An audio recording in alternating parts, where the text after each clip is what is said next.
আপনারা পরিবেশ তৈরি করে দিন, আমারে ঘন্টাখানেক সময় দেন। যে কথাটা তুলছিলাম 3টা কাজে দেরি করা ঠিক না, এই কথা আমি বানালাম? বলেন বলেন। তিরমিজি শরীফের হাদিস। তিরমিজি শরীফের হাদিস বললে কি মনে হয় যে হামজার হাদিস? কার? বলেন বলেন। অবশ্যই আল্লাহ। এদিকে আসো, ক্যামেরার দিকে তাকিয়ে আসলে আন্দাজে আল্লাহ বল না। হাদিসের কথা বললে কি আল্লাহর কথা হয়? কার? হাদিসের কথাও আল্লাহর আছে। কোনটা? হাদিসে কুদসি যেটা, হাদিসে কুদসি যেটা ওইটা আল্লাহর কথা, রাসূলকে দিয়ে আল্লাহ অ্যাডভার্টাইজ করিয়েছে। কিন্তু যেটা হাদিস ওইটা মুহাম্মদুর রাসূলুল্লাহ সাল্লাল্লাহু আলাইহি ওয়াসাল্লামের কথা। যেহেতু এটা পয়েন্ট আকারে এসেছে, আমি এই জন্য শিক্ষার জন্য বলছি। এই এলাকায় আছে কিনা আমি জানি না, যদি থাকে তাহলে এখন থেকে আমাদের মানা লাগবে। কি? 1 নম্বরে, কোন মানুষ যদি মারা যায়, কারো জন্য দেরি করার দরকার নেই, তাড়াতাড়ি করে তারে কবরে দিয়ে দেবেন। লোকটা যদি ভালো হয় সঙ্গে সঙ্গে আল্লাহ জান্নাতের বিছানা বিছিয়ে দেবে, আর যদি খারাপ হয় সঙ্গে সঙ্গে জাহান্নামের বিছানা বিছিয়ে দেবে। ও যেহেতু মরে গেছে, ও যেখানে যা করে করুক, ওর কপালে যা করেছিল তাই হবে। লাহুম মিন জাহান্নামা মিহাদু ওয়া মিন ফাওকিহিম গাওয়াশ ওয়া কাযালিকা নাজিসিল যালিমিন। রব্বুল আলামিন বলেন, যখন পাপিষ্ঠ মানুষদেরকে কবরে দেওয়া হয় সঙ্গে সঙ্গে আমি আল্লাহ জাহান্নামের বিছানা বিছিয়ে দেই, আর উপরে জাহান্নামের চাদর দিয়ে ঢেকে দেই। অথচ বহু মানুষকে আমরা এই পৃথিবীতে দেখি পাপিষ্ঠ না, পাপিষ্ঠর বাপ, সারা জীবনে পাপ করতে করতে জীবন নষ্ট করে ফেলেছে। এরকম মানুষ মরে গেলে রাষ্ট্রীয় সম্মাননা দিয়ে তাড়াতাড়ি করে উপরে মাটি দেওয়ার পরে আবার ফুল দিয়ে দেয়। আরে উপরে যতই ফুলের মালা দেন না কেন, ভেতরে এত আল্লাহ আগুন লাগিয়ে দিয়েছে। এই যে মিহাদ, লাহুম মিন জাহান্নামা মিহাদু ওয়া মিন ফাওকিহিম গাওয়াশ, নিচে জাহান্নামের বিছানা আল্লাহ বিছিয়ে দেবে, আর উপরে জাহান্নামের আগুনের চাদর দিয়ে ঢেকে দেবে। এটা যত আপনি মনে করেন যে 2, 3, 4, 5 রকমের ফুলের মালা দিয়ে এই গদ খালির ফুল দিয়ে সাজিয়ে দিয়েছি, ও মনে হয় জান্নাত পেয়ে বসে আছে, অথচ ভেতরে লেগে গেছে কি? আরো জোরে বলেন। আজকে থেকে যশোর সহ এটা রেকর্ড হচ্ছে, তাম পৃথিবীর বাংলা ভাষাভাষী যারা এটা বোঝে সবাইকে বলছি, মানুষ মারা গেলে কোনো সময় দেরি করতে যাবেন না। যতক্ষণ উপরে থাকবে তার শাস্তি হবে।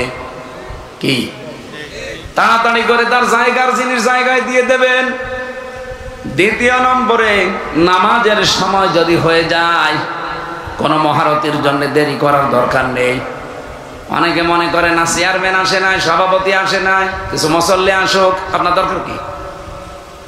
আপনি তো ডাক দিয়েই দিয়েছেন আল্লাহু আকবার, আল্লাহ সব চাইতে বড়। হাইয়া আলাস সালাহ হাইয়া আলাল ফালাহ, নামাজের দিকে আসো, কল্যাণ পেয়ে যাবে। ঘোষণা তো দিয়েই দিয়েছেন। এখন দুনিয়ার মানুষ কল্যাণের দিকে না এসে যদি দুনিয়ার কোনো কাজ নিয়ে ব্যস্ত থাকে, এটা তার ব্যর্থতা। কি? পৃথিবীতে এই ঘোষণা দেওয়ার পরেও কোনো মানুষ যদি নিজের কাজ কাম নিয়ে ব্যস্ত থাকে, সে যেন আল্লাহকে বোঝাতে চায় যে আল্লাহ, মুয়াজ্জিন যে ডাক দিয়েছিলে হাইয়া আলাল ফালাহ, যে কল্যাণের দিকে আসো, তোমার ওই নামাজের কল্যাণের ছাড়া আমার এই কাজে কল্যাণ বেশি। মুসা আলাইহিস সালামের জামানার একটা ঘটনা পড়ছিলাম। হযরতে মুসাকে আল্লাহ ডাক দিয়ে বললেন, মুসা, এক কামার, এই যে লোহা পিটিয়ে সোজা করে, বিভিন্ন জিনিস তৈরি করে, এই মানুষটা তোমার সাথে জান্নাতে যাবে। মুসা নবী ডাক দিয়ে বলেন, রব্বুল আলামিন, তুমি আর মানুষ পাইলে না, একটা কামারের নাম বললে। কত ভালো ভালো মানুষ আছে, তাদের নাম তো বললে না। কামার কি এমন করে সে? আল্লাহ পাক বলেন, মুসা একটু খোঁজ নিয়ে দেখো লোকটার কাজ কি। মনে করেন এই ওলাশি বাজারে একেবারে ওই কর্নারে মানে হাপড় টানে আর লোহা পিটিয়ে সোজা করে। দা, খন্তা, কোড়াল বিভিন্ন জিনিস বানায়। আমাদের জামানায় যেমন 5 বার আজান হলে আমরা টের পাই যে নামাজের সময় হয়ে গেছে, মুসা আলাইহিস সালামের জামানায় মাত্র 1 ওয়াক্ত নামাজ ছিল। ওই সময় হয়তো আজান দেওয়ার সিস্টেম ছিল না, কিন্তু একটা সিস্টেম ছিল। হয়তো কেউ আগুন লাগিয়ে দিত, ধোয়া উঠলে মানুষ মনে করতো যে সময় হয়েছে, কারণ 24 ঘন্টায় মাত্র একবার। যেই নামাজের সময় হয়ে গেছে ওই জামানায় উনি লোহা পিটাচ্ছিলেন হাতুড়ি দিয়ে, মগর দিয়ে লোহা পিটায়, একবার মাথার উপরে তোলে, আবার একবার লোহার উপরে পিটায়। হঠাৎ পেছনে ছিল মগরটা, তাকিয়ে দেখে আকাশে ধোঁয়া উঠতেছে, তার মানে নামাজের সময় হয়ে গেছে। মানে লোহার উপরে পিটিয়ে তারপরে নামাজে যেতে পারতেন। পেছন দিক থেকে মগরটা ফেলে দিয়ে জলদি করে পবিত্র হয়ে নামাজের জন্য প্রস্তুতি নিলেন।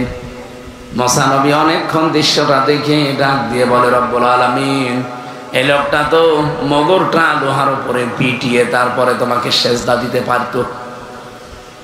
তো সময় হয়ে যাওয়ার পরে দুনিয়ার কোনো কাজে আর খেয়াল নেই, সব বাদ দিয়ে যে লোকটা তোমাকে এত বেশি গুরুত্ব দিতে পারে, তুমি তাকে জান্নাতে না দিয়ে পারো না। যেন নামাজের সময় হলে দেরি করা জায়েজ আছে? আরো জোরে বলেন। আমি এটা বানালাম, ইন্নাস সালাতা কানাত আলাল মুমিনিনা কিতাবাম মাওকুতা। সূরা নিসার ভেতরে এসেছে, রব্বুল আলামিন বলেন, অবশ্যই নামাজ আমার মুমিন বান্দা বান্দীদের উপরে যখন তখন না, নির্ধারিত সময় আমি আল্লাহ লিখে দিয়েছি। এজন্য নামাজের সময় হয়ে গেলে আপনি দুনিয়ার কোনো কাজে থাকলে কাজটা যত ভালো হোক ওটা হারাম হয়ে যাবে। কথা বুঝতেছে? এজন্য যত কাজ থাক, যত জরুরি থাক, ফরজ নামাজের সময় হয়ে গেলে আর দেরি করা জায়েজ নেই, কারো জন্য অপেক্ষা করাও জায়েজ নেই। মনে করেন না 2-3 জন আছে, আর 10-12 জন আসুক, আপনার কি দরকার? আপনি তো আজান দিয়েই দিয়েছেন। এখন যে আসবে না আসবে এ দায়িত্ব তার আপনার না, এ দায়িত্ব কার? কার? অবশ্যই আল্লাহ। এদিকে আসেন, আপনি নামাজ পড়তে আসেন না, এ দায়িত্ব আল্লাহ না। আপনার কানের ভেতরে আওয়াজ যাওয়ার পরে দায়িত্ব আপনার। এমনকি জামাতে হাজির হয়ে নামাজ পড়ার নির্দেশ কোরআনে আল্লাহ এত বেশি বেশি দিয়েছেন, ওয়াকিমুস সালাতা ওয়া আতুজ যাকাতা ওয়ারকাউ মা'আর রাকিঈন। তোমরা জামাতের সহিত তোমরা নামাজ কায়েম করবা, আর রোজ যাকাত দিয়ে দিবা সন্তান সম্পদের, আর রুকুকারীদের সাথে রুকু করবা। তার মানে জামাতবদ্ধ হয়ে নামাজ পড়বা।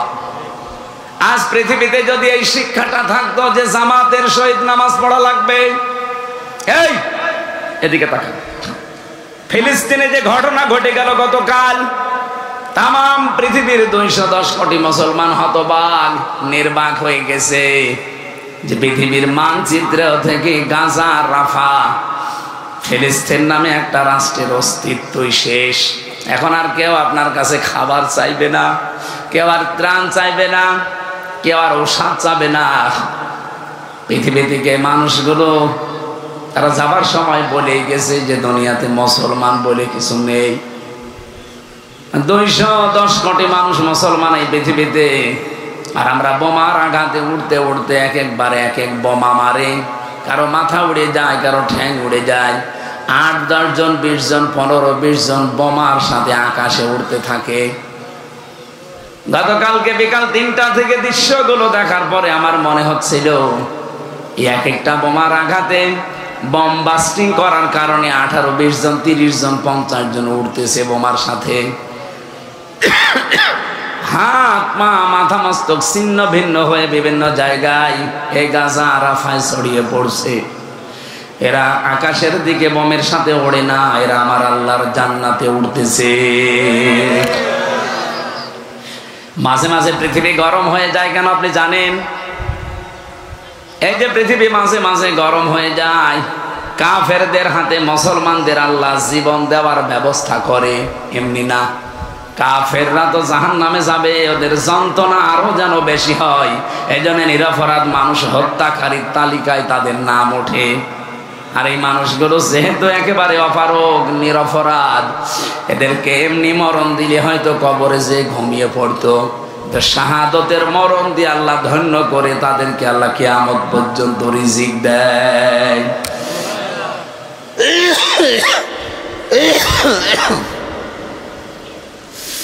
ফিলিস্তিন সহ বিশ্বের যতগুলো দেশে আজ মুসলমান নিধন হচ্ছে, একদিকে দুঃখ পাচ্ছি কিন্তু আনন্দেরও বিষয় আছে। ফিলিস্তিনের এই মানুষগুলো, আজকে একটা বাচ্চা দেখলাম, একজন তার পক্ষ থেকে স্ট্যাটাস দিয়েছে, বোমা আমার উপরে মারেন, আমি আর পৃথিবীতে থাকতে চাই না এই ফিলিস্তিনে, গাজাতে। আমি শুনেছি জান্নাতে নাকি অনেক খাবার পাওয়া যায়। পৃথিবীতে থেকে তো না খেয়ে মরে যাচ্ছি, সুতরাং এরকম মরণ দরকার নেই, বোমা আমার উপরে ফেলেন। আমি অন্তত যারা জান্নাতের কথা শুনেছি সেখানে নাকি খাবারের কোনো অভাব নেই।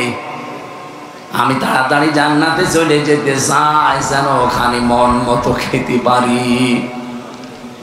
সূরা আলে ইমরানের 140 নম্বর আয়াত আমি পড়েছি, ওয়ালিয়ালামাল্লাহুল্লাযীনা আমানু ওয়া ইয়াত্তাখিযা মিনকুম শুহাদা আল্লাহু লা ইউহিব্বুজ যালিমিন।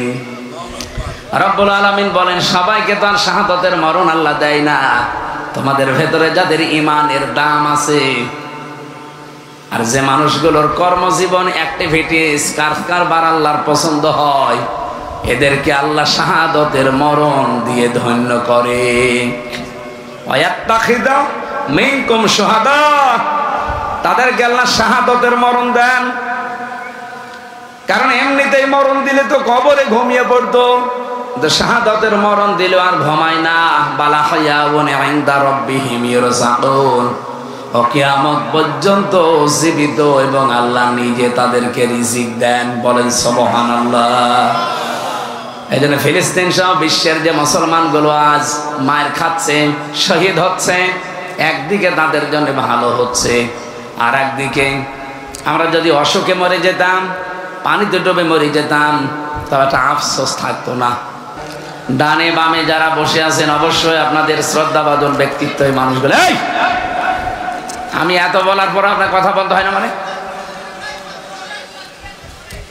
আর এদের কি নেতানিয়াহুর মতো এদের কি বিবেক মরে গেছে? হ্যাঁ, এতবার বলা লাগবে কেন?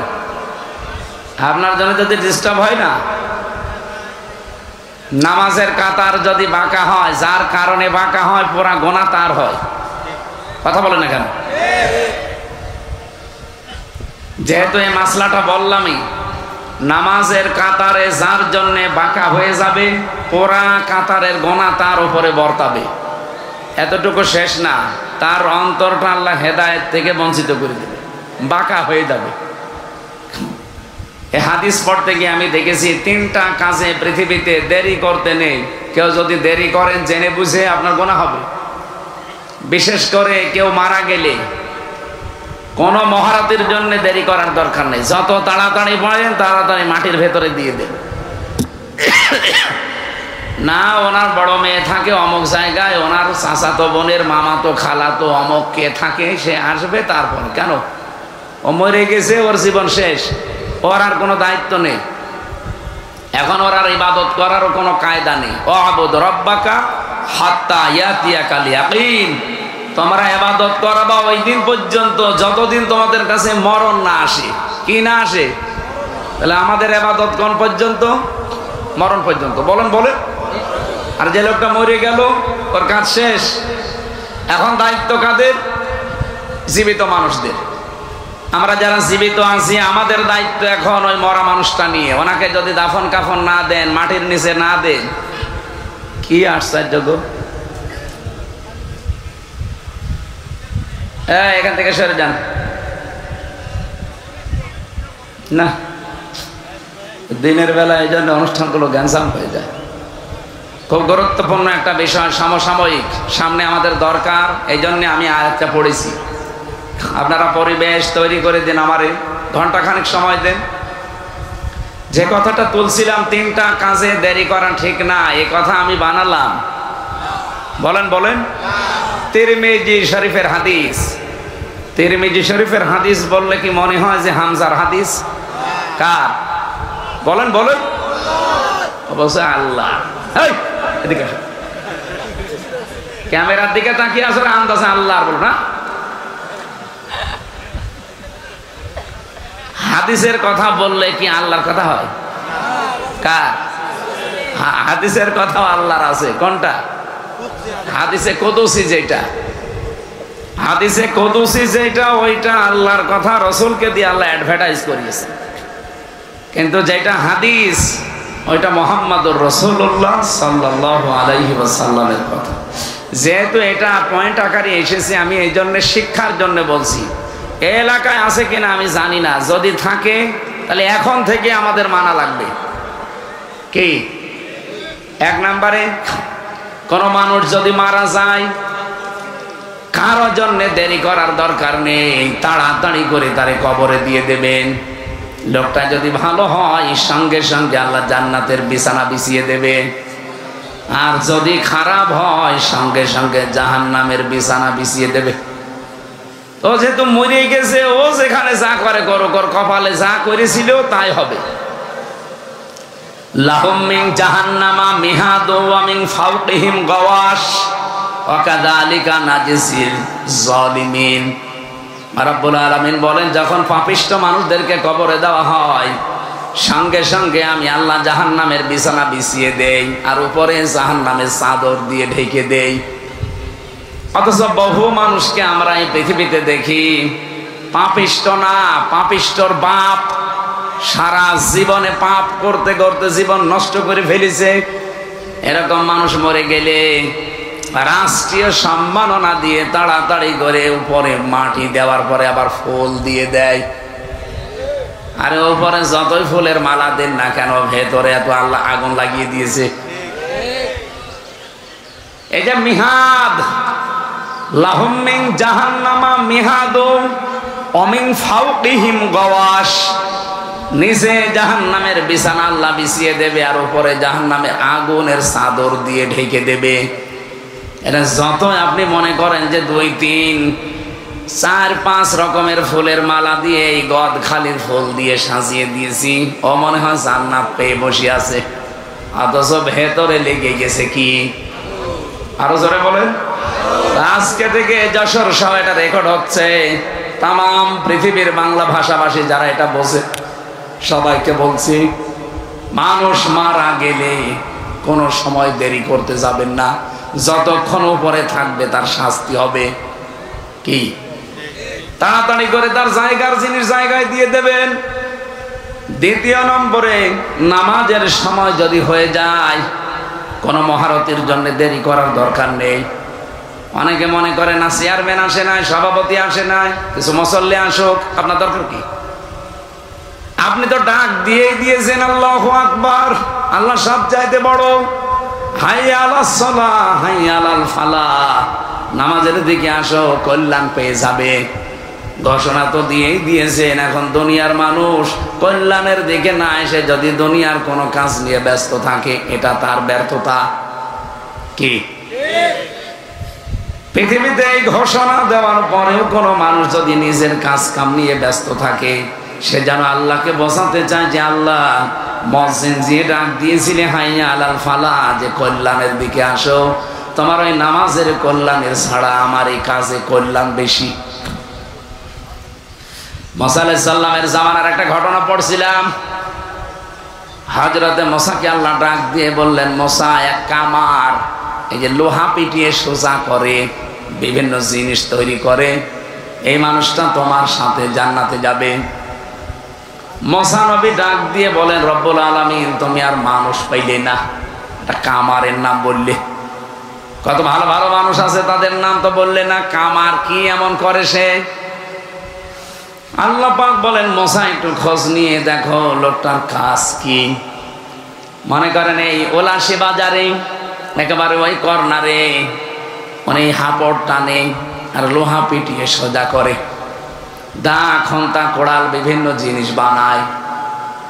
আমাদের জামানায় যেমন 5 বার আজান হলে আমরা টের পাই যে নামাজের সময় হয়ে গেছে, মুসা আলাইহিস সালামের জামানায় মাত্র 1 ওয়াক্ত নামাজ ছিল। ওই সময় হয়তো আজান দেওয়ার সিস্টেম ছিল না, কিন্তু একটা সিস্টেম ছিল। হয়তো কেউ আগুন লাগিয়ে দিত, ধোয়া উঠলে মানুষ মনে করতো যে সময় হয়েছে, কারণ 24 ঘন্টায় মাত্র একবার। যেই নামাজের সময় হয়ে গেছে ওই জামানায় উনি লোহা পিটাচ্ছিলেন হাতুড়ি দিয়ে, মগর দিয়ে লোহা পিটায়, একবার মাথার উপরে তোলে, আবার একবার লোহার উপরে পিটায়। হঠাৎ পেছনে ছিল মগরটা, তাকিয়ে দেখে আকাশে ধোঁয়া উঠতেছে, তার মানে নামাজের সময় হয়ে গেছে। মানে লোহার উপরে পিটিয়ে তারপরে নামাজে যেতে পারতেন। পেছন দিক থেকে মগরটা ফেলে দিয়ে জলদি করে পবিত্র হয়ে নামাজের জন্য প্রস্তুতি নিলেন। মুসা নবী অনেকক্ষণ দৃশ্যটা দেখে ডাক দিয়ে বলে, রব্বুল আলামিন, এই লোকটা তো মগরটা লোহার উপরে পিটিয়ে তারপরে তোমাকে সেজদা দিতে পারতো। তো সময় হয়ে যাওয়ার পরে দুনিয়ার কোনো কাজে আর খেয়াল নেই, সব বাদ দিয়ে যে লোকটা তোমাকে এত বেশি গুরুত্ব দিতে পারে, তুমি তাকে জান্নাতে না দিয়ে পারো না। যেন নামাজের সময় হলে দেরি করা জায়েজ আছে? আরো জোরে বলেন। আমি এটা বানালাম, ইন্নাস সালাতা কানাত আলাল মুমিনিনা কিতাবাম মাওকুতা।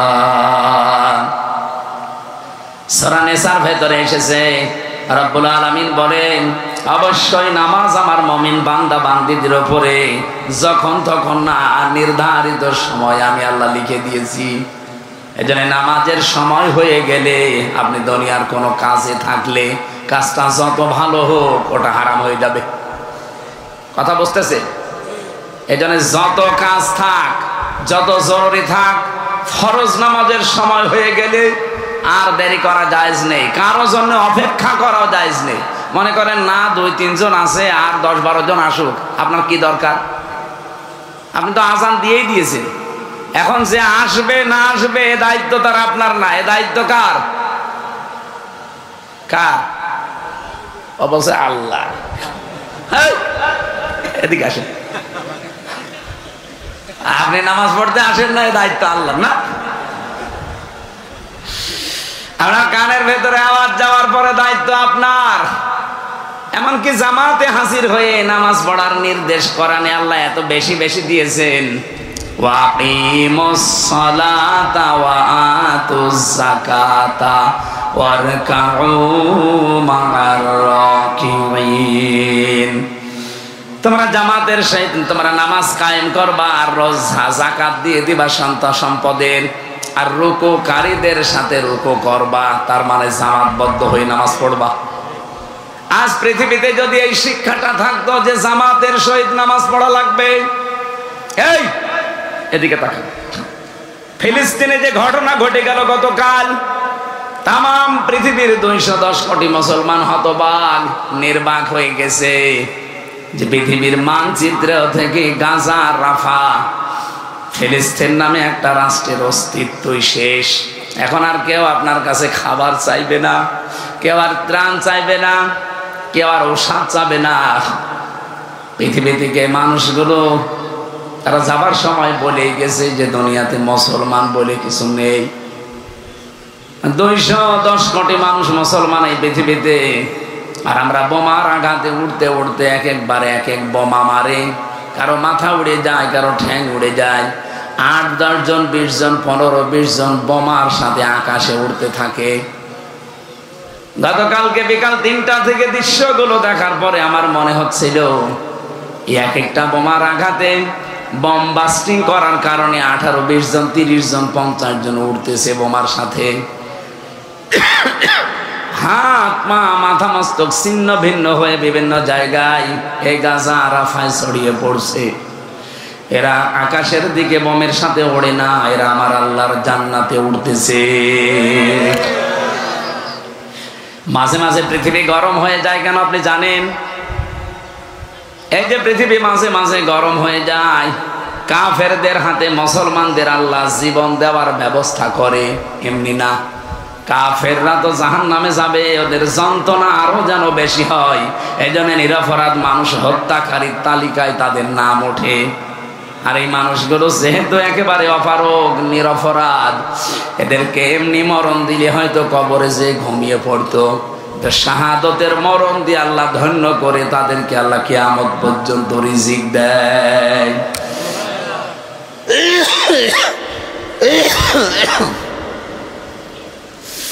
ফিলিস্তিন সহ বিশ্বের যতগুলো দেশে আজ মুসলমান নিধন হচ্ছে, একদিকে দুঃখ পাচ্ছি কিন্তু আনন্দেরও বিষয় আছে।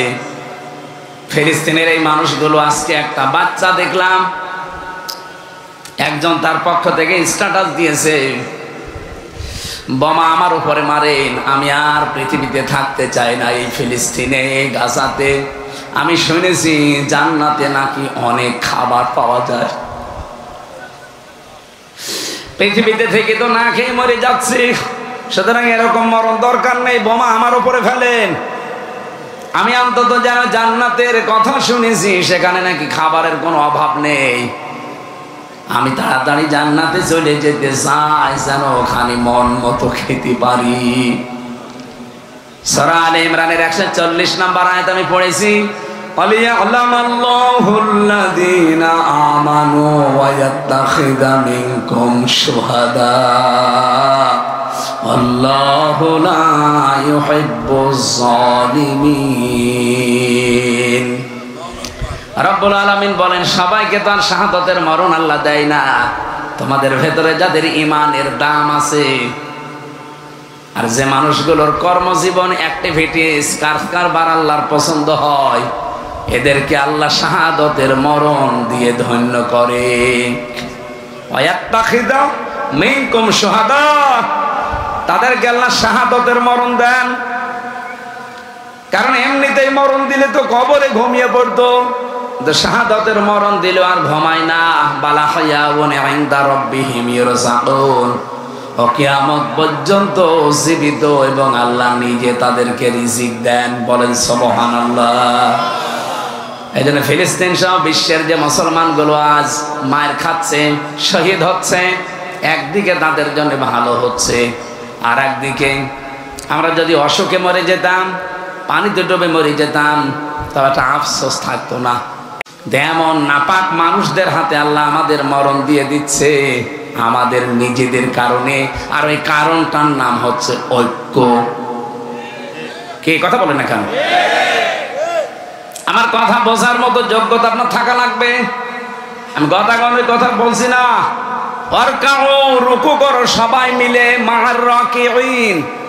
আপনি লক্ষ্য করেছেন মা'আর পরে রাকিঈন দিয়েছেন, এর আগে আলিফ লাম আছে। কোরআনের প্রতিটি শব্দ গবেষণামূলক, চিন্তা ভাবনা করে আপনাকে পড়া লাগবে। আল্লাহ বলেন রুকুকারীদের সাথে রুকু করো, তার মানে জামাতবদ্ধ হয়ে নামাজ পড়ো, একটা অর্থ। দ্বিতীয় অর্থ কি? দ্বিতীয় অর্থ হচ্ছে সত্যি যদি মানুষ জামাতবদ্ধ হয়ে যে শিক্ষাটা প্রতিদিন 5 বার করে নেয়, কাতার থেকে যেভাবে শিক্ষা নেয়, এটা যেন 257টা রাষ্ট্র দুনিয়ায় যত মুসলমান আমরা আছি, আমরা একেবারে কম না। তামাম দুনিয়াতে সবচাইতে বেশি মানুষ বাস করে খ্রিস্টান ধর্মে, তারপরেই হচ্ছে ইসলাম ধর্মে। জোরে বলেন সুবহানাল্লাহ।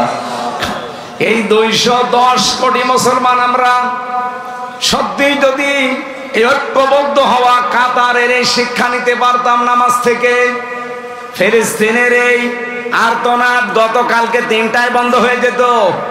আর্তনাদ করা লাগতো 80 লাখ মাত্র ইহুদি, পৃথিবীর নিকৃষ্ট জাতি, অভিশপ্ত জাতি, গায়রিল মাগদুবি আলাইহিম। প্রতিদিন যাদের বিরুদ্ধে আমরা কমপক্ষে 17 বার করে বরদোয়া দেই। কয়বার? কোন নামাজ যদি কেউ নাও পড়ে, ফরজ নামাজ যদি পড়ে, তারপরও ফরজ নামাজের রাকাত সংখ্যা কয়টা বলেন না কেন? 17 বার অন্তত আপনাকে বলাই লাগে গায়রিল মাগদুবি আলাইহিম, বলা লাগে না? এটা কি? এটা বরদোয়া। আল্লাহ গজব নাজিল করো অভিশপ্ত এই ইহুদিদের উপরে। প্রতিদিন আমরা তামাম দুনিয়ার 210 কোটি মুসলমান একই বরদোয়া দিচ্ছে।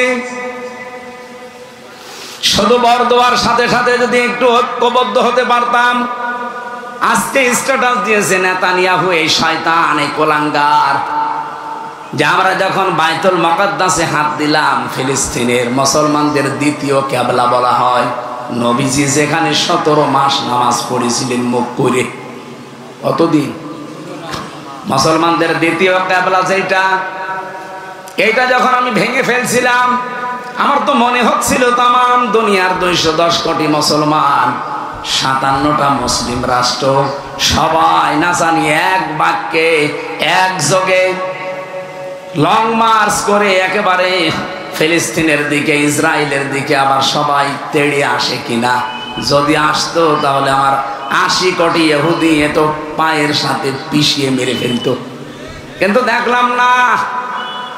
আমি মসজিদ ভেঙ্গে গড়িয়ে দিলাম, পুরা গাজা পৃথিবী থেকে নিশ্চিহ্ন করে দিয়েছি, খণ্ড খণ্ড করে দিয়েছি, আমি দখলও করে নিয়েছি। এই কথাগুলো লিখেছে। গাজাকে, ফিলিস্তিনকে আমরা খণ্ড খণ্ড করে দখল করে নিয়েছি। আমি একটা হাদিস পড়েছিলাম না মুসলিম শরীফে, হযরতে আবু যর রাদিয়াল্লাহু তাআলা আনহু থেকে বর্ণিত। নবীজি বলেন,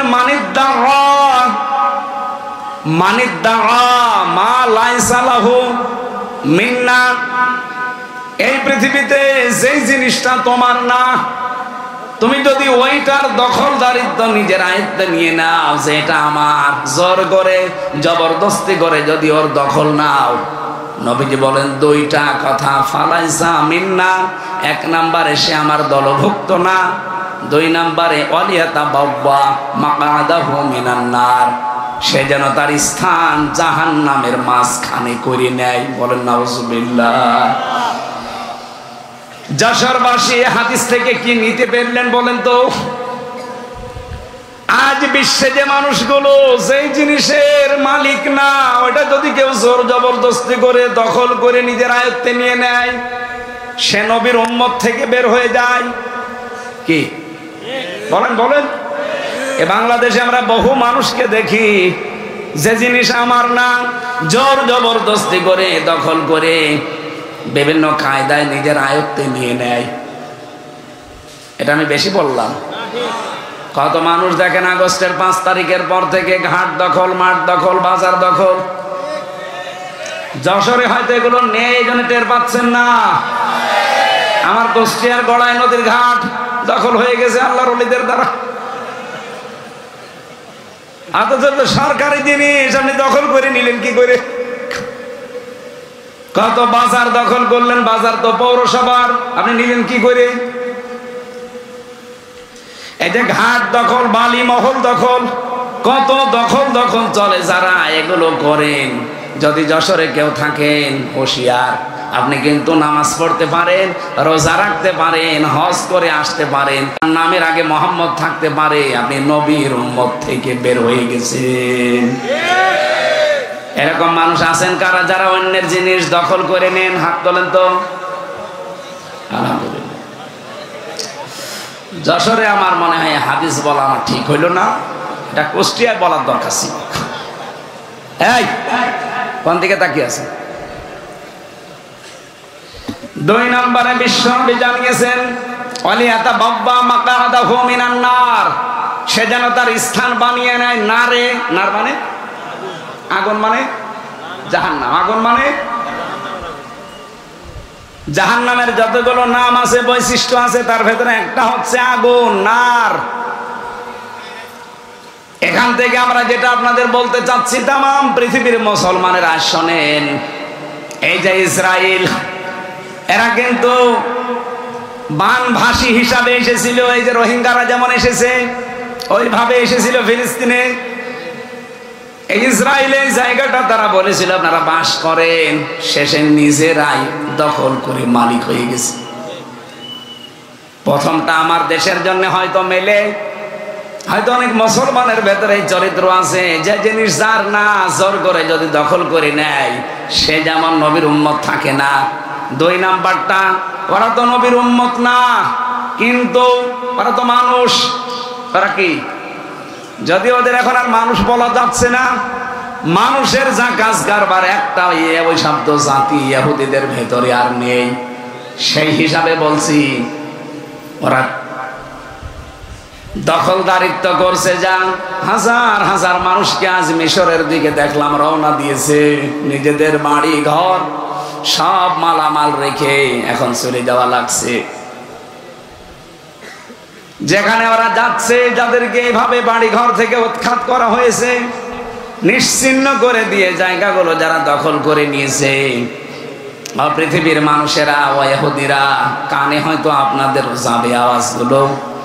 আপনারা মুসা নবীর অনুসারী বলে নিজেদেরকে দাবি করেন, অথচ মুসা নবীর নবুয়ত টেকবে না যদি কোরআন শরীফ, এদিকে তাকান, মুসা নবীর নবুয়ত টিকে থাকার সম্ভব না যদি কোরআনে কারিম আল্লাহ নাযিল না করতেন। বোঝেন কথা, বোঝেন?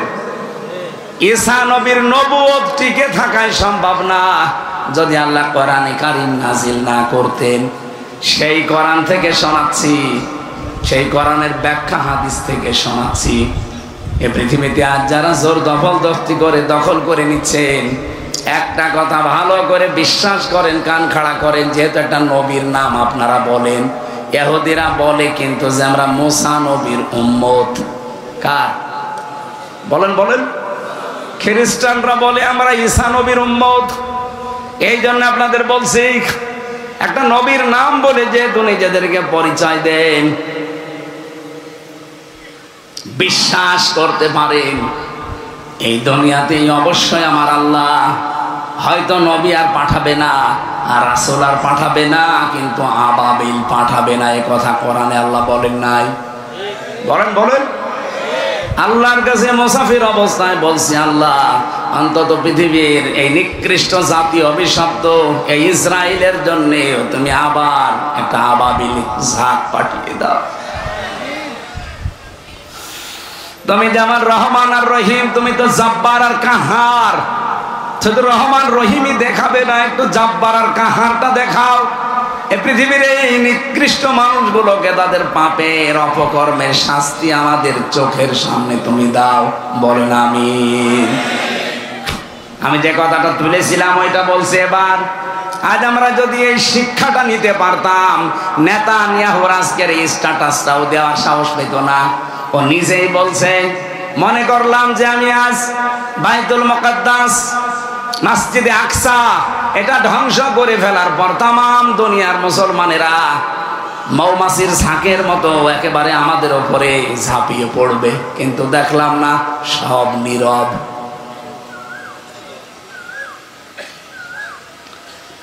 এই জন্য নামাজ সময় হয়ে গেলে আর দেরি করা যাবে না, কাতার সোজা করে তাড়াতাড়ি নামাজ শেষ করা লাগবে। এই শিক্ষাটা নামাজ থেকে পাওয়া যায়। 3 নম্বরে, কারো মেয়ে যদি বিবাহের উপযুক্ত হয়, সৎ পাত্র যদি আপনি পেয়ে যান, দেরি করবেন না। অনেকে বলেন না আর একটু বড় হোক, পায়ে দাঁড়াক, ও কি অন্যের পায়ে দাঁড়িয়ে আছে? وَأَنكِحُوا الْأَيَامَ مِنكُمْ وَالصَّالِحِينَ مِنْ عِبَادِكُمْ وَإِمَائِكُمْ إِنْ يَكُونُوا فُقَرَاءَ يُغْنِهِمْ أَغْنِيَاءُ مِنكُمْ مِنْ فَضْلِهِ। রব্বুল আলামিন বলেন, তোমাদের ভেতরে যদি কোনো বিধবা মেয়ে থাকে অথবা কোনো মানুষ যদি বিবাহের উপযুক্ত হয়, তাদের বিবাহের ব্যবস্থা করে দাও। কারণ বিবাহের ব্যবস্থা করলে ওরা যদি গরিব থাকে, অসহায় থাকে, আমি আল্লাহ নিজে তাদের কর্মসংস্থানের ব্যবস্থা করে তাদের অভাবগুলো দূর করে দেব। আমি তো দেখেছি বাস্তবে যারা বিবাহের মাধ্যমে অবৈধ কাজগুলো থেকে বিরত থাকার জন্য নবীর সুন্নত মনে করে এটা পালন করে, তাদের রিস্কের ভেতরে আল্লাহ অজানা একটা বরকত দিয়ে দেয়। কথা বলেন। এই যে প্রমাণ, এই মাওলানা রবিউল, ওরে জিজ্ঞাসা করেন বিয়ের আগে ও কোন অবস্থায় ছিল, এখন আল্লাহ ওরে কত উপরে তুলে দিয়েছে। আমি নিজেও অবৈধ কোনো কাজ কাম করব না, বৈধ ভাবে আমি জীবন চালাতে চাই। আল্লাহর নির্দেশ, রাসূলের হুকুম আছে, এই মনে করে যদি সত্যি আপনি বিবাহ করতে পারেন, যদি অপারগ থাকেন, যদি অসচ্ছল থাকেন, কোরআন বলছে আপনাকে আল্লাহ নিজের সচ্ছলতা দান করবেন। বাংলাদেশে আজ জেনা, এইটার কারণ আমার মনে হয় এই বিবাহের ক্ষেত্রে গড়িমসি করা। এই জন্য কন্যা সন্তান যাদের আছে বিবাহের উপযুক্ত হলে বিয়ে দিয়ে দেন। ও যদি পড়াশোনা করতে চায় করুক, ওর জামাই বাড়ি গিয়ে জামাইয়ের অনুমতি নিয়ে করুক। কারণ মেয়ে যদি বিবাহ না দিয়ে ভাবে চলতে থাকেন যে আরেকটু বড় হোক আরেকটু হোক। আমার কুষ্টিয়ায় এক দাদা গ্রাম সম্পর্কে, ওনারে বললাম দাদা আপনার দুইটা মেয়ে এইভাবে কলেজে যায়, ইন্টারে পড়ে, একটু পর্দা দিয়ে ঢেকে ঢুকে পাঠাতে পারেন না? আমারে বলছে হামজা কষি মেয়ে। কি কষি মেয়ে? এতটুকু মেয়ের আবার বোরকা পরানো লাগবে? ইন্টারে পড়ে বলে এতটুকু? কমপক্ষে 18-19 বছর বয়স। কথা বলছে না কেন? ইন্টারে যারা পড়ে তাদের 18-19 বছর হবে না? দুইটাই যেহেতু চমকা মেয়ে। ওনারে বললাম দাদা আপনি এই কাজ করেন না, দেখেন একটা অঘটন ঘটে যাবে, বুঝলা? দোয়া করো। এতটুকু মেয়ের আর কি করব, বড় হোক। আল্লাহ কয়দিন পরে যে শুনি দুইজন আল্লাহর রাস্তায় চলে গেছে। দুইটা মেয়ে দুইজনের হাত ধরে চলে গেছে। আমি বেড়াতে গেছি, বাড়িতে যে দেখি দুই মুরব্বী দাদা আর দাদি কাঁদতে কাঁদতে চোখ আপেলের মতো হয়ে গেছে। কি দাদা কাঁদেন কেন? কষি মেয়ে। এখন কাঁদে। আপনার আমি কতবার করে বললাম, তখন শুনলেন না। বললেন কষি মেয়ে, ইন্টারে পড়ে তাও কষি মেয়ে। দুইটাকে যদি পর্দা দিয়ে যে বয়স আছে যদি বিবাহ দিয়ে দিতে পারতেন, হ্যাঁ পড়াশোনা করছে, অনার্স মাস্টার্স করবে, কোনো অসুবিধা নেই। ও জামাইয়ের আন্ডারে থেকে করবে, অন্তত গোনা থেকে অন্যায় থেকে যদিও বাঁচতে পারে, আমার আল্লাহ ওর জীবনে পরিবারে একটা অভাব থাকলে দূর করে দেবে। বলেন সুবহানাল্লাহ। আমরা এই হাদিস থেকে 3টা প্রমাণ পেয়েছি। 3টা কাজে দুনিয়ায় দেরি করা নিষেধ, নির্দেশ রাসূলুল্লাহ। কার? বলেন বলেন। আজকে থেকে মেনে চলা যাবে না। নামাজের সময় হলে কারোর জন্য অপেক্ষা নেই, সঙ্গে সঙ্গে ফরজ নামাজ শেষ। 2 নম্বরে, মেয়ে যদি বিবাহের উপযুক্ত হয় পাত্র পেলেই তাড়াতাড়ি শেষ করে দেবে। 3 নম্বরে, যদি কেউ মারা যায়, যদি উপস্থিত পাওয়া যায় যে জানাজা দিয়ে অন্তত এখনই দেওয়া যায়, আর কারোর জন্য দেরি করার দরকার নেই, তাড়াতাড়ি মাটির নিচে দিয়ে দেবে। আল্লাহ আমাদের মেনে চলার তৌফিক দান করেন, বলেন আমিন। 5টা কাজের কথা আজকে আসার সময় আমি গাড়িতে পড়ছিলাম। 5টা বিষয় যদি কেউ দুনিয়ায় মেনে চলতে পারে, কোরআন বলছে তারা জীবনে সফল হতে পারবে। ফালাকতা হামাল আকাবা, ওমা আদরাকা মাল আকাবা, ফাক্কু রাকাবা, আও ইতআমুন ফি ইয়াউমিন যী মাসগাবা, ইয়াতীমান যা মাকরাবা, আও মিসকিনান যা মাতরাবা, সুম্মা কানা মিনাল্লাযীনা আমানু ওয়া তাওয়াসাউ বিস-সাবরি ওয়া তাওয়াসাউ বিল মারহামা, উলাইকা আসহাবুল মাইমানা। ইলা আখির আয়াত। 11 নম্বর আয়াত থেকে সূরা বালাদের আল্লাহ রাব্বুল আলামিন এখান থেকে আমাদের জানাতে চেয়েছেন ফালাকতা হামাল আকাবা। আকাবা মানে গিরিপথ। আকাবা মানে এই লোকটা গিরিপথের দিকে না গিয়ে সহজ সরল পথের দিকে। হে নবী আপনি কি জানেন গিরিপথ কি আর সহজ সরল পথ কি? সফল হতে হলে জীবনে কি কি করা লাগে মানুষকে আপনি জানেন? নবীজি বলেন না, আল্লাহ বলেন ফাক্কু রাকাবা, দাস মুক্তি করার কাজ করবেন। আজ মানুষকে দাসত্ব থেকে মুক্ত করার জন্য তাম পৃথিবীর মুসলমানের আমরা কাজ করছি। এটা নবীজিও করেছিলেন। অনেকে মানুষকে দাস বানিয়ে রাখতে চায়, নিজের আয়ত্তে রাখতে চায়, নিজের হুকুম জারি করে তারে রাখতে চায় না। মানুষকে আল্লাহ করেছেন মুক্ত জীবন দেওয়ার জন্য। এজন্য আমরা যারা চাই যে মানুষ মুক্ত থাকবে, মানুষ বিধান যদি মানে হামজার মানবে না আল্লাহর। বলেন বলেন। পৃথিবীতে একটা কুকুরের কথা মানে না, যে মানুষ হয়ে মানুষের কথা মানবে কেন? মানুষ যদি মানতেই চায় কার কথা মানবে? মানুষের গোলামি থেকে মুক্ত করার জন্য যারা কাজ করে এরা সফল হবে। আপনি বলেন নিরপেক্ষ দৃষ্টি দিয়ে, বাংলাদেশে মানুষের দাসত্ব থেকে মুক্ত করার জন্য নিরপেক্ষভাবে কারা কাজ করছে আপনি বলেন? যারা করছে তাদের সাথে আপনাকে থাকা লাগবে।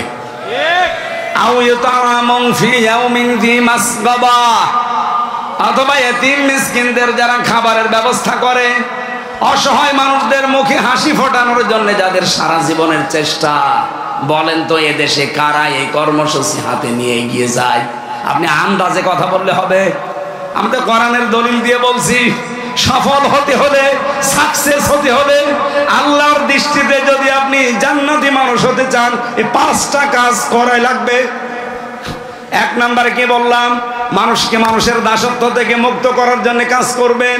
মানুষ যদি মেনে চলে তাহলে আল্লাহর আইন মানবে, নাকি আমার বাবার আইন? বলেন, আমার স্বামীর আইন? আজ যারা বলেন যে আমি এই দল করি, এই দল করি, আরে ভাই আপনি নিজের দিকে তাকান। আপনি তো বাবার আইন প্রতিষ্ঠা করতে চান, আপনি স্বামীর আইন প্রতিষ্ঠা করতে চান, কিন্তু আমরা চাই পৃথিবীতে দাসত্ব করবে মানুষ কার? বলেন বলেন। আমান আহসানু কাওলাম মিম্মান দাআ ইলাল্লাহ। ওই লোকটার চাইতে ভালো কথা দুনিয়ায় কেউ বলে না, যে লোকটা আল্লাহর দিকে, আল্লাহর বিধানের দিকে মানুষকে ডাকে। আর এই ডাকি তো আমরা দেই, নাকি আমার বাবার দিকে ডাকতেছি? ওয়া আমিলা বিহি কি ওয়া আমিলা সালিহান।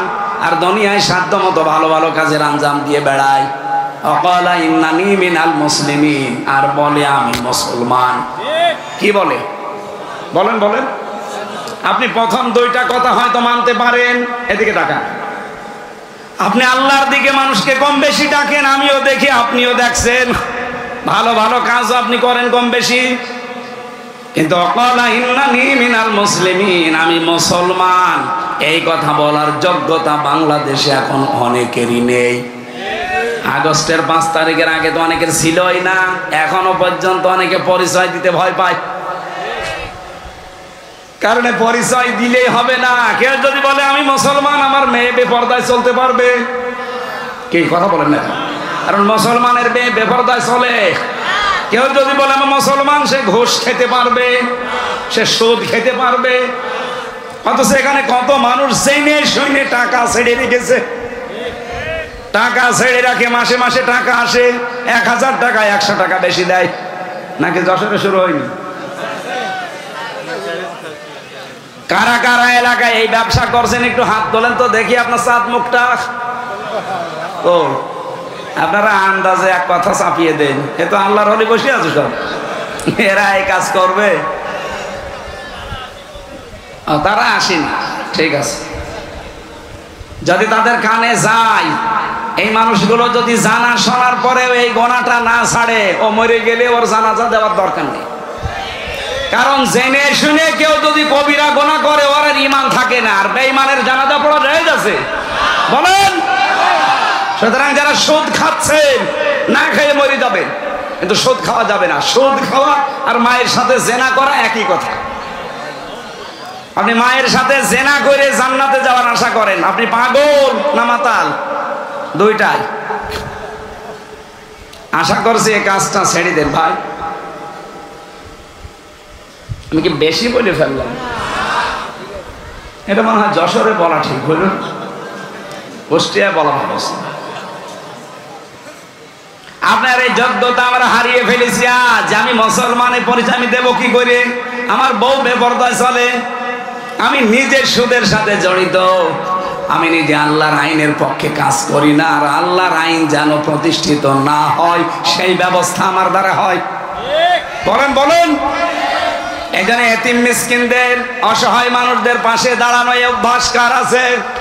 3 নম্বরে ইয়াতীমান যা মাকরাবা। যদি আপনার নিকট আত্মীয় স্বজনের ভেতরে কেউ এতিম হয়, এটা গুরুত্বপূর্ণ। ইয়াতীমান যা মাকরাবা, নিজের নিকট আত্মীয় স্বজনের ভেতরে কেউ যদি এতিম থাকে, সেই এতিমের পাশে দাঁড়ানো, তাকে সহযোগিতা করা, তার খোঁজ খবর নেওয়া। অথচ কত মানুষ আমরা দেখি, খুব ভালো লাগে দেখতে, কিন্তু নিজের আপন ভাই মারা গেছে, ভাইয়ের একটা এতিম ছেলে আছে, একটা এতিম মেয়ে আছে, ভাই যেহেতু মারা গেছে, ভাবিকে বাপের বাড়ি দাঁড়িয়ে দিয়ে, এতিম বাচ্চা 2টাকে দাঁড়িয়ে দিয়ে সব সম্পদ নিজে করে নেয়। এরকম মানুষ দেশে নেই। আপনি হয়তো সম্পদের মালিক হতে পারবেন, জীবনে সফল হতে পারবেন না।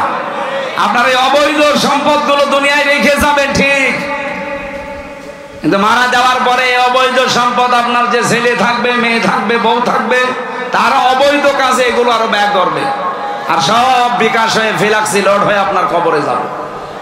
এখন যদি বলেন আমার তো বিকাশ নাম্বার নেই, এমনি খুলে যাবে। আপনি যদি মরবেন, বিকাশ খুলে যাবে। ইয়াতীমান যা মাকরাবা আও মিসকিনান যা মাসগাবা। রব্বুল আলামিন বলেন, মিসকিন যারা, অসহায় যারা, ধনী মনিক যারা, পথে ঘাটে, রাস্তার ধারে, স্টেশনে, বাস স্ট্যান্ডে পড়ে থাকে, এরকম অসহায় মানুষের এই গরমের ভেতরে কত মানুষকে মশায় কামড় দেয়। 2.5 টাকা, 3 টাকা, 5 টাকা খরচ করে একটা কয়েল তার পাশে জ্বালিয়ে দিয়েন। এই শীত চলে গেল, একটা কম্বল, একটা মোটা চাদর, একটা জাম্পার, সোয়েটার তার গায়ে চড়িয়ে দিয়েন। আল্লাহর আরশ আপনার উপরে খুশি হয়ে যাবে। কত টাকা কত দিকে চলে যায়। এই অসহায় মানুষদের পক্ষে যদি দাঁড়াতে পারতাম, এই যে কত মানুষ ধনী মলিন, এই ঈদে আমার মনে হয় ঈদুল ফিতরে বাংলাদেশের মুসলমানেরা অনেকে করেছে, কিন্তু অনেকে দেখলাম নাক ছিটকাচ্ছে। আও ইয়াতীমান যা মাকরাবা আও মিসকিনান যা মাসগাবা। যারা ধনী মলিন অসহায়, যে মানুষগুলো নিঃস্ব নিস্তব্ধ, এদের জন্য আপনার নির্ধারিত সম্পদ থেকে যতটুকু পারেন যদি পৌঁছিয়ে দিয়েন। এই ঈদে এবার বিভিন্ন জেলায় ঈদগাতে এই ফিলিস্তিনের অসহায় মানুষদের জন্য টাকা পয়সা কালেকশন করেছিল। এই জেলায় করেছে,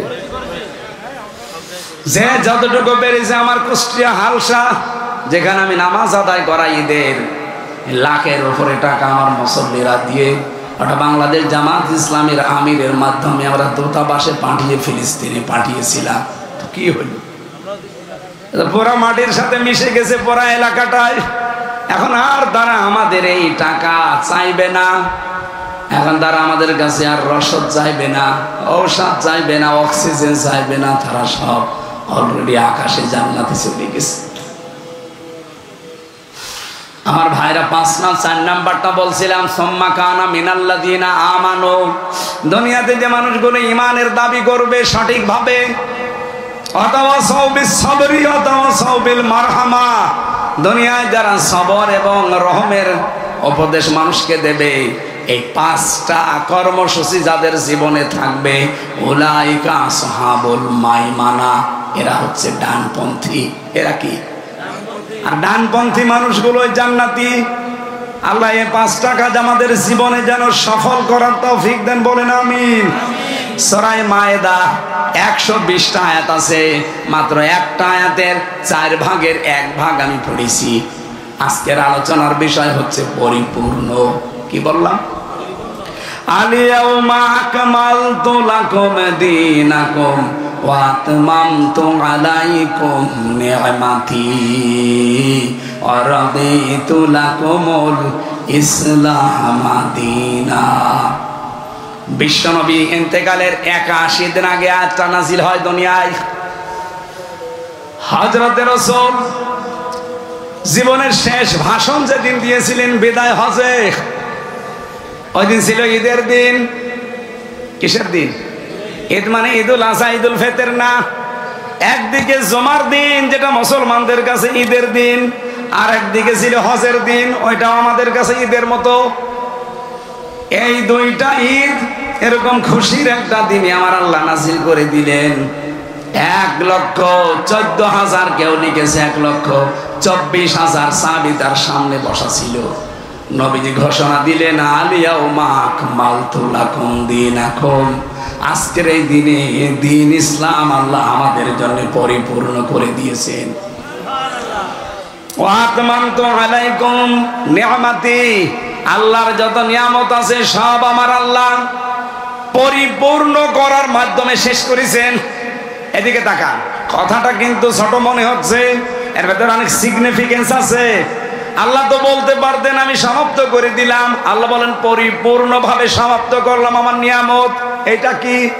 এই যে ভাই যদি পরীক্ষা দেয়, পরীক্ষার জন্য সময় কয় ঘন্টা? 3 ঘন্টা। বলেন বলেন, 3 ঘন্টার ভেতরে উনি 80 মার্ক তুলতে পেরেছে। পরীক্ষার খাতা জমা দিয়ে দিল, উনি পাস করবে না? কথা বলেন না কেন? কিন্তু পরিপূর্ণ হয়নি ওনার পরীক্ষা। উনি যদি 3 ঘন্টার ভেতরে ভুল 100 মার্কের অ্যান্সার দিতে পারত, পরীক্ষাও শেষ, অ্যান্সারও পরিপূর্ণ। তার মানে 1,24,000 নবী রাসূলের এই দাওয়াতি কাজ, তাদের কষ্ট সব যদি এক পাল্লায় রাখা হয়, আর মুহাম্মদ রাসূলুল্লাহর মাত্র 23 বছরের কষ্ট দাওয়াত এক পাল্লায় রাখলে আল্লাহর কাছে 23 বছরের জিন্দেগির দাম বেশি। কি করেছিলেন তিনি 23 বছরে? এত যে লক্ষ লক্ষ নবী আল্লাহ পাঠালেন, এক একজন হায়াত পেয়েছে, কেউ 900 বছর, 950 বছর, কেউ 600 বছর, কেউ 250 বছর। তারাও এত কিছু করতে পারে নাই। সেই দুনিয়া থেকে শুরু হওয়া থেকে ঈসা পর্যন্ত 1,24,000 নবী রাসূল মিলেও এত কিছু পারে নাই, যেটা আমাদের নবী মাত্র 23 বছরে কমপ্লিট করলেন। কি করেছিলেন তিনি, আমরা এটা আজকে জানতে চাই।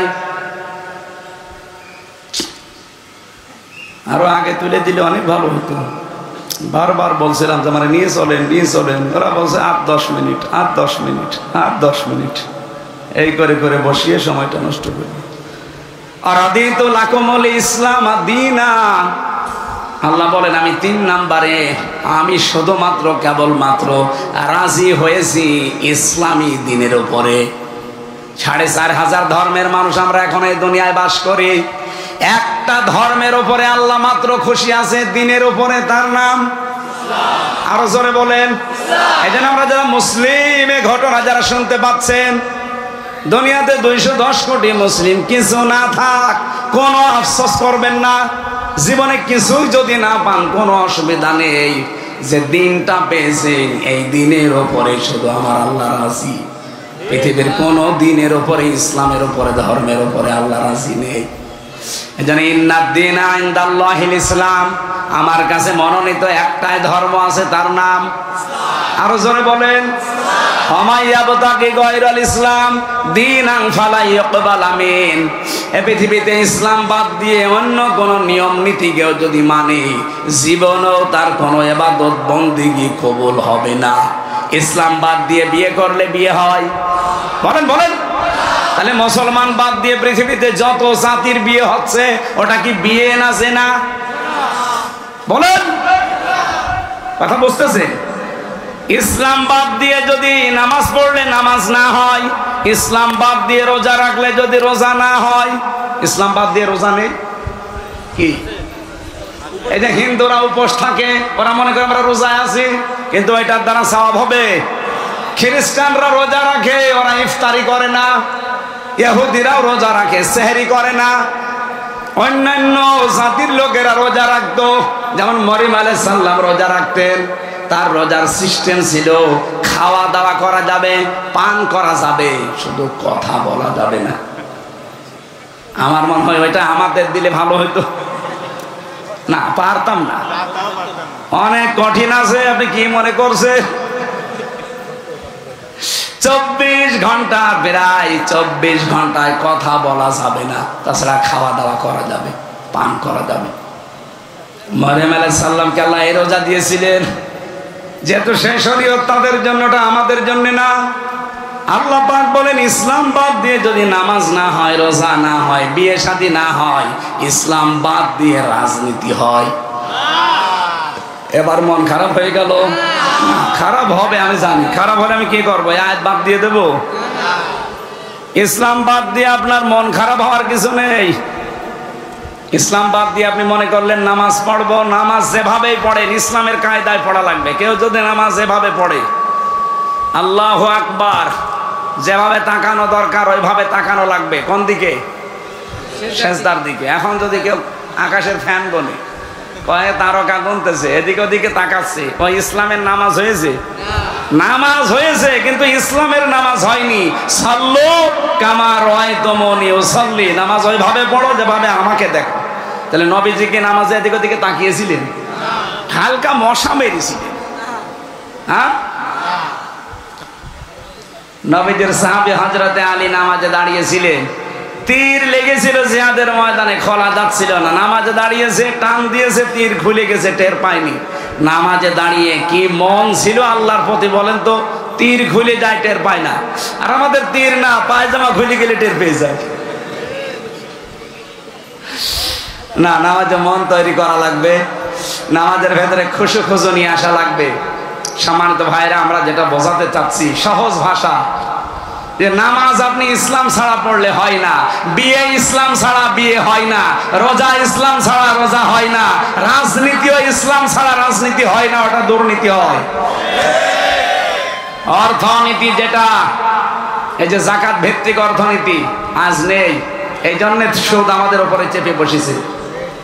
এই জন্য অর্থনীতিকেও যদি বাঁচাতে চান, এটাও আল্লাহর ইসলাম ছাড়া অর্থনীতি হয় না, ওটা হয় কি? সুদনীতি। পৃথিবীর কোনো কিছু ইসলাম ছাড়া আল্লাহর কাছে গ্রহণযোগ্য হবে না, এটা মনে রাখবেন। আল্লাহ বলেন, আমি রাদিতু লাকুমুল ইসলাম দীনা, আমি শুধুমাত্র রাজি হয়েছি ইসলামের উপরে। এই জন্য আমরা যেন ইসলামের উপরে আমাদের জীবন চালাতে পারি এবং মরতে পারি, বলেন আমিন। মা বোন যারা এসেছেন তাদের জন্য আমার জেলখানায় লিখিত বই, মেয়েদের পারিবারিক জীবন নিয়ে, এটা গাড়িতে পাওয়া যায়, নিয়ে মেয়েকে আর বউকে পড়াবেন। স্টেজে কয়েকটা আছে, 50টা মতো আছে, নিয়ে যান, কাজে লাগবে। আল্লাহুম্মা আমিন। লা ইলাহা ইল্লা আনতা সুবহানাকা ইন্নী কুনতু মিনাজ জালিমিন ফাস্তাজাবনা লাহু ওয়া নাজাইনাহু মিনাল গাম্মি ওয়া কাযালিকা নুনজিল মুমিনিন। রব্বুল আলামিন কোরআনে কারীম শোনার জন্য দিনের বেলায় যশোরের মানুষগুলো এভাবে আগ্রহ নিয়ে বসে আছে। অল্প কথাই হলেও আমরা মূল কথাগুলো বলে ফেলেছি। মেহেরবানি করে ইসলামের ওপরে আমাদের জীবনটা তুমি চালাও। আল্লাহ তাআলা तमाम পৃথিবীতে মুসলমানেরা আজ অসহায়, বিশেষ করে ফিলিস্তিনে। আল্লাহ তাআলা এই অভিশপ্ত জাতি ইহুদিদের থেকে তুমি ফিলিস্তিনকে রক্ষা করবে বলে নবীর মুখ দিয়ে ঘোষণা দিয়েছো। বিশ্বনবী 10টা ভবিষ্যৎবাণী করেছিল এই বাইতুল আকসা নিয়ে, মুসলমানদের দ্বিতীয় কিবলা নিয়ে। এটা আবার নাকি ঘুরে দাঁড়াবে। আল্লাহ তাআলা আমাদের চর্ম চোখে যেন দেখতে পাই ফিলিস্তিন আজাদ হয়ে গেছে। বাইতুল আকসা এই মসজিদটা আবার মুসলমানদের হাতে ফিরে এসেছে। আল্লাহ তাআলা যারা দুনিয়া থেকে বিদায় নিল, এই মানুষগুলোকে শাহাদাতের মর্যাদা দান করো। বিশেষ করে আজকের এই অনুষ্ঠানটা যারা সাজিয়েছে, রব্বুল আলামিন এই মুসলমানদের এলাকায় মুসলমানদেরকে তুমি মঞ্জুর করো। যত মানুষ এলাকায় মাটির নিচে আছে কবরগুলো মাফ করে দাও। সম্মানিত মা বোনদেরকে পর্দায় থাকার তৌফিক দাও। আখিরাতমুখী জীবন তৈরি করে দাও। আল্লাহ স্বামী অবাধ্য আছে যাদের বাধ্য বানাও, স্ত্রী যাদের অবাধ্য আছে আল্লাহ তুমি ফাতেমার মতো আয়েশার মতো বানিয়ে দাও। আল্লাহুম্মা গফিরলি ওয়ারহামনি ওয়াহদিনি ওয়াফিনি ওয়ারযুকনি ইয়া রাব্বাল আলামিন। আসরের নামাজ ফরজ, এজন্য আমরা শেষ করে দিলাম। রব্বুল আলামিন যতটুকুই বলেছি রাদিতু লাকুমুল ইসলাম দীনা, একটা দিনের উপরে তুমি রাজি, তার নাম ইসলাম। ইসলামই আমাদেরকে পরিপূর্ণ দাখিল হওয়ার তৌফিক দাও। আলহামদুলিল্লাহি রাব্বিল আলামিন। লা ইলাহা ইল্লাল্লাহু মুহাম্মাদুর রাসূলুল্লাহ।